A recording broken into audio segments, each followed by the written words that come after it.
Alright, so far I put around 10 hours into Wander the Fragments of Fate on Quest, and I wanted to give you my honest impression so far. Before that, I did receive preview access from the game's developer Mighty Eyes to create this review. Now, where do I begin? In total, I've had 2.5 days of access prior to launch, but I did record the graphical comparison with Quest 2 against Quest 3 3S at launch that I'll show more of later on. Everything will be timestamped, and if you decide to ignore everything I said, I want to give the game a chance, down below in the comment section I'll include a 10% off code. With my playthrough so far of Wander the Fragments of Fate, this is probably the worst title I've played today on Quest. Not in terms of the content inside, it's actually quite good as you're dealing with time travel, black holes, and jumping back into different eras, seeing the world, meeting historical figures. It's up to you to repair and change the course of history, as in this timeline the Russians were the first to land on the moon, dealing with all types of alternate history events. But the performance in hand with its combat is grade A USDA Prime certified trash, constant frame drops, graphical glitches,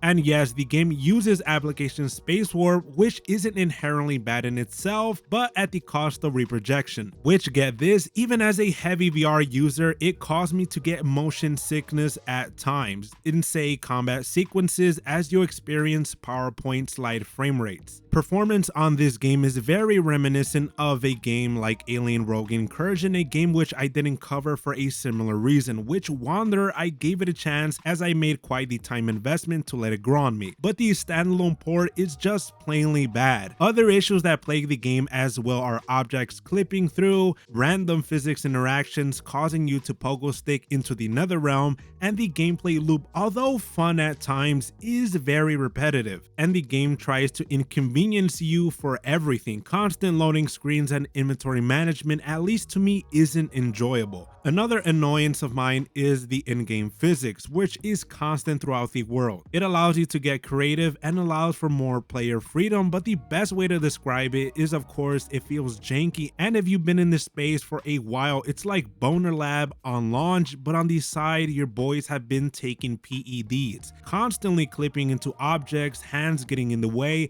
and unexplained supernatural events that aren't related to the story. It's rough. Combined with the frame rate that feels to stutter constantly on Quest 3 3S, and what's funny is that performance is much smoother on Quest 2. It's a lower denominator and automatic resolution scaling, as with frame rate isn't always the best when you suffer constant frame rate lows, which you'll see much more in depth later on in the comparison. Wander is also releasing on other platforms like PSVR and PCVR, which I don't know much about. For all I know, this could be a 10 out of 10 on those platforms, but I mainly play on standalone. However, I will say Wander does have its moments, not performance wise, not on combat or graphics or controls, but the narrative is quite intriguing. There's lots of attention to detail, and this is a game that most objects you will find in the world will play a pivotal part aiding you in your journey. Sometimes puzzles are straightforward, sometimes they're abstract. Lots of times I have to do my due diligence in order to complete the puzzles. In terms of story, you're just thrown into the mix of things with no explanations, but a few hours in the plot, it begins to unravel with all types of twists and turns. You also find these things called fragments, allowing you to visit past areas in history, allowing you to alter the outcome of said event so you can prevent the eventual collapse of human civilization as you know it. You'll meet certain historical figures like Nikola Tesla and even take a trip to the moon. It's not historical accounts of what actually happened, but alternate history with time travel fantasy of events, as you prevent this guy on the TV from stopping you and your dad from the eventual fall of civilization. Scattered around the world are VHS and cassette tapes explaining the current course of history, and it's filled with tons of puzzles that you need to solve. At times, it gets confusing on what exactly to do, but pressing the red button on your watch will give you an explanation if you're stuck or a useless riddle in a southern accent. accent. You'll need to collect these white objects scattered around the world that will in turn allow you to upgrade your inventory slots to carry more items or customize your watch. Inventory mechanics feel a bit outdated, punishing the player for carrying anything, but to each their own as with the interaction. Also, before showing a side-by-side graphical comparison, a point I wanted to touch on is sound. The sound design in this game is some of the worst today on Quest. Usually I like wearing a pair of headphones or earbuds to immerse myself into the atmosphere, and in less than 30 minutes I took them off. For example, characters when talking over one another, you can't hear what anyone is saying. Certain parts of Wanderer say an explosion occurs, the game cuts off the audio earlier than expected. Voices don't match the atmosphere and sound super echoey even if you're outside, and if you're constantly loading in with going back and forth between arrows as intended, which you have to do in the game, it randomly gets super quiet or the game completely freezes. I'm not an audio engineer, but it's super inconsistent with peak levels as well. Now let's discuss graphics with Quest 2 against Quest 3 3S, starting with the obvious. It uses application space warp. There's also dynamic resolution scaling, and at points it drops all the way to 85% of its default eye buffer resolution depending on the scene. With application space warp, and no, it's not asynchronous space warp, that's PC only. With application space warp, it essentially renders at half the frame rate from the display's actual targeted refresh rate using rip projection. On Quest 3 3S, at least they target 45 rip projected to 90 instead of the baseline 36 FPS to 72